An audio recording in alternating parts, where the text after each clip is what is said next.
நாளைக்கு எபிசோட்ல இவங்க எதை பத்தி பேசுவாங்க? டாஸ்க் பத்தி பேசுவாங்க. இந்த ஹோட்டல் டாஸ்க். அந்த ஹோட்டல் டாஸ்க்லயும் இவனுங்க முட்டாள்தனமா வந்து இன்னைக்கு பிராங்க் ரிவீல் ஆயிருச்சு. நாளைக்கு பிக் பாஸ் குடுத்த டாஸ்க் ரிவீல் பண்ணுவானுங்க. சாண்ட்ரா மேட்டர் கிட்ட எல்லாம் வாய் அடைச்சு போயிருவாய்ங்க. என்னடா சொல்றீங்க நீங்கன்ட்டு. அது ஒரு பெரிய ஒரு மொமெண்டா இருக்கும்னு வச்சுப்போமே. பட் ஆனா அத தாண்டி இந்த டாஸ்க்ல நம்ம இவங்க அசிஸ்டன்ட் மேனேஜரே இவன் எவனுமே குத்தலன்ற ஒரு விஷயம் இருக்குல்ல. அத வந்து பிரியங்கா வந்து ஏதோ ஒரு கண்டஸ்டன்ட்ஸ்ங்க கிட்ட அந்த டாஸ்க்லாம் முடிஞ்சு போனதுக்கு அப்புறமா பேசும்போது சொல்றாங்க.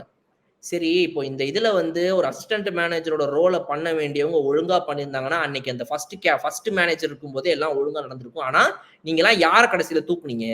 நீங்க எல்லாரும் சேர்ந்து மேனேஜர தான் தூக்குனீங்க. அசிஸ்டன்ட் மேனேஜரையா தூக்குனீங்க? இல்ல. அப்படின்னு சொல்லி பிரியங்கா கேட்கறாங்க அந்த இடத்துல இந்த கண்டஸ்டன்ட்ஸ் கிட்ட. அவங்களுக்கு மண்டையிலே ஏறல. சோ இந்த விஷயங்கள் இந்த அசிஸ்டன்ட் மேனேஜர் தன்னுடைய வேலையை சரியாக செய்யவில்லை முதல் மேனேஜர் இருக்கும்போதுன்றத திவ்யா அட்ரஸ் பண்ணி, அத இல்லன்னு பார்வதி அட்ரஸ் பண்ணி, அவங்க கூட சேர்ந்து இந்த வீட்ல இருக்கிறவங்க எல்லாருமே இல்ல பார்வதி நாளும் நல்லா தான் வேலை செஞ்சாங்க அப்படின்ற இந்த விஷயங்கள்லாம் நாளை நடக்கும். அதுலயும் விஜய் சேதுபதி அண்ட் பிக் பாஸோட தரப்புல இருந்து இவங்க திரும்பவும் விஜய் பார்வதி சைடு நாளைக்கும் எடுத்தானுங்க அப்படின்னா இது பக்கா கன்ஃபார்ம். இது வந்து ஒரு நெகட்டிவ் பப்ளிசிட்டியை தேடி ஒரு சண்டையை போட்டு அடிச்சு ஆடக்கூடிய ஒரு பிளேயரை தக்க வைப்பதற்காக இந்த பிக் பாஸ் செய்யக்கூடிய வேலைங்கிறதுல எந்த ஒரு டவுட்டுமே இல்லாம நம்ம அதை புரிஞ்சுக்கலாம் நாளைக்குன்னு நினைக்கிறேன்.